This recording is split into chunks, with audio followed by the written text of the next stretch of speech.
Well, Yeah. I'm sure our ancestors do not have the problems that they have today. Right. The immigration law is set up to make to put up certain barriers. For the lawyers. Yeah. Well, you know, it's a fair point. It's a fair point. The United States, you know, and I have good friends who are lawyers, and I value their friendship and I value what they do. But it's definitely true. You know, we have a lot of laws. A lot of legislators are lawyers. That's why we need to put, you know, more doctors. More doctors. I'm not a lawyer. That's not a gift.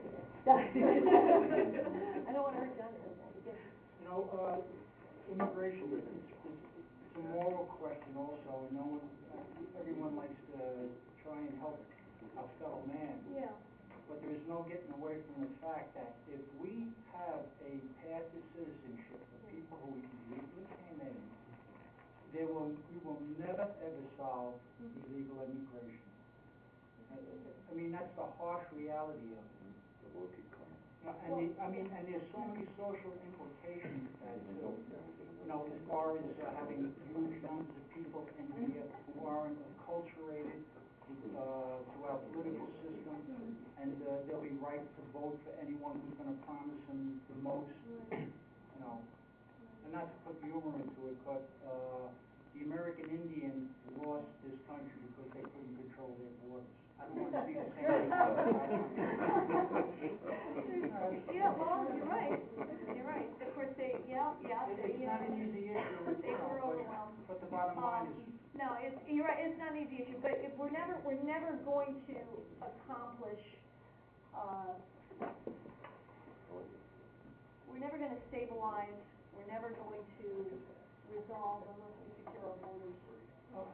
It goes back to that fundamental. Yeah, I'm not. I mean, they can raise our taxes for it and put the money aside, and then the minute they walked out of the room, they said, "Oh, Joe, let's add this," and say, "You don't really have to put that stuff." We have to, you know, not having been in this Congress, I can't be accountable for that.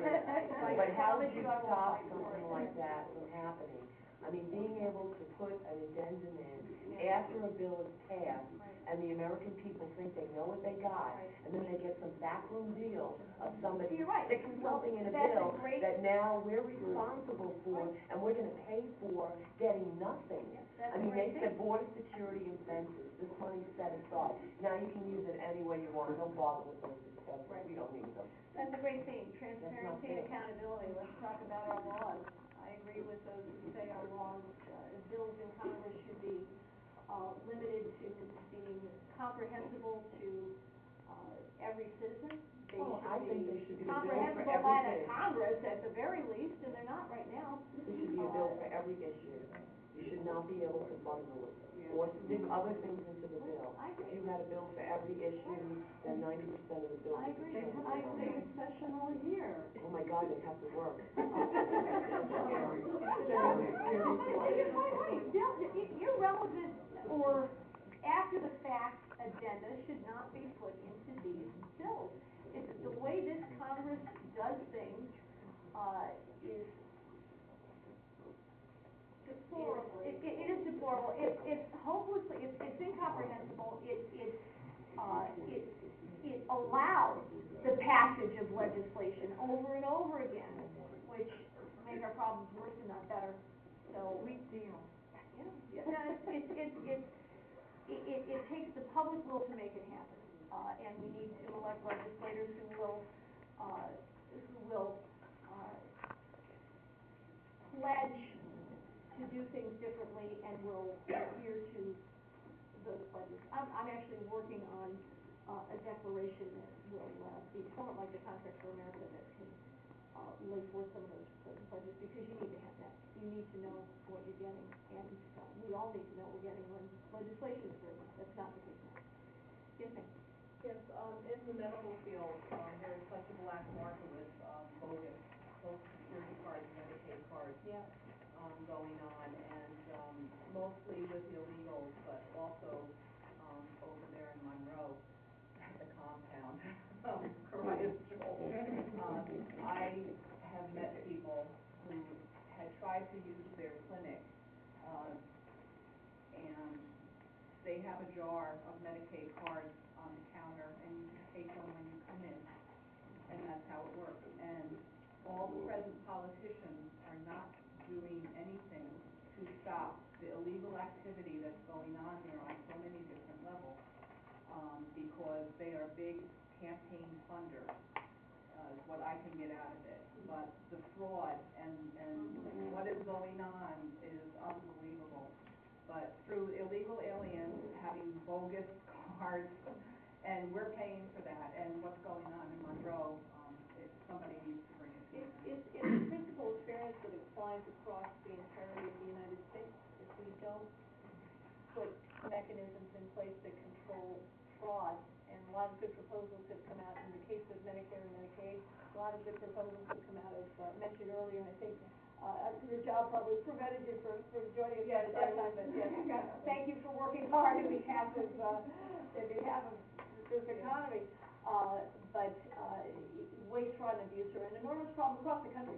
I would like to also mention that my mom, who has recently passed away, I have been on the phone with Medicare in regards to fraudulent claims, up to $10,000 right now. They tell me it's my responsibility to call the people that are committing fraud to tell them that they've made a mistake. And I tell them, no, you are getting paid for this. And I can't tell you how many times I've called them. I've even called the FBI to report this matter. And then I said, do you not even care that $38 million of fraud and waste is coming from your department? Don't you even want to investigate people from all over the country? My mother, dead in the ground, has been in Colorado, California, Houston, Texas, people doing all kinds of medical procedures on her, and they tell me that they're not going to investigate people unless I have power of attorney, and I have to write a letter. And similar stories have come from across the country. The Center for Health Transformation just did a piece that was on 60 Minutes not too long ago. And if some of you folks may have seen it, somebody sent a link and I watched it, and they've got a web archive of it. It's a huge problem, but it illustrates again the principle of when the federal government has the purse strings on this, the incentive simply isn't there. So the argument, because it's different when, let's face it, if it's a private company, they're going to be probably much more interested because their future existence depends on making sure that they stop that fraud. The federal government does not have that incentive. They just never do. It's human nature. They'll throw another tax on the fire. They'll charge you for those mistakes. They'll say, well, it's expensive to take care of all the people in this country. Yes, it is, but it doesn't have to be as expensive as it is. You're absolutely right. There are good ways that we should explore and can be. And New Gingrich Center for Health Transformation, I'm not trying to plug for them, but they've done some awfully good work. Had some great ideas for that can be done technologically if there's the will to do it. Again, keeping as little of it in government hands as possible will help us to keep those mechanisms or put those mechanisms in place and make it effective. Yes, sir. During the 70s, Dinkins had all these homeless shelters in New York State or in the city, and they wanted more because they were teeming. When Rudy Giuliani got there, he put an investigator along with the admissions person, and it dropped 40% because it was being used by a domestic dispute. Husband, wife, sister, thrown out of the house, they would go use it just by having somebody there that would apply the rules. Discipline, responsibility, transparency, accountability. Again, these mesh right with the principles that as a mom represents, those 9, 12 principles. That has to do with the character of each of us as citizens and with the character of this nation.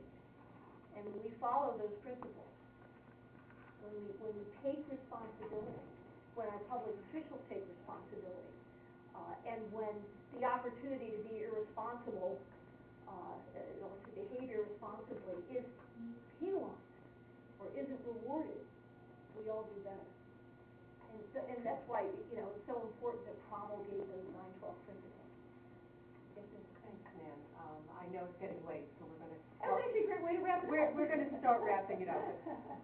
I would not be able to let you out of here without asking if you or anyone in your family own a gun, and what you think of the Second Amendment. I'm a staunch advocate of the Second Amendment. I'm a member of the NRA. I don't personally own a gun. I have a 17-year-old in the house, and the temptation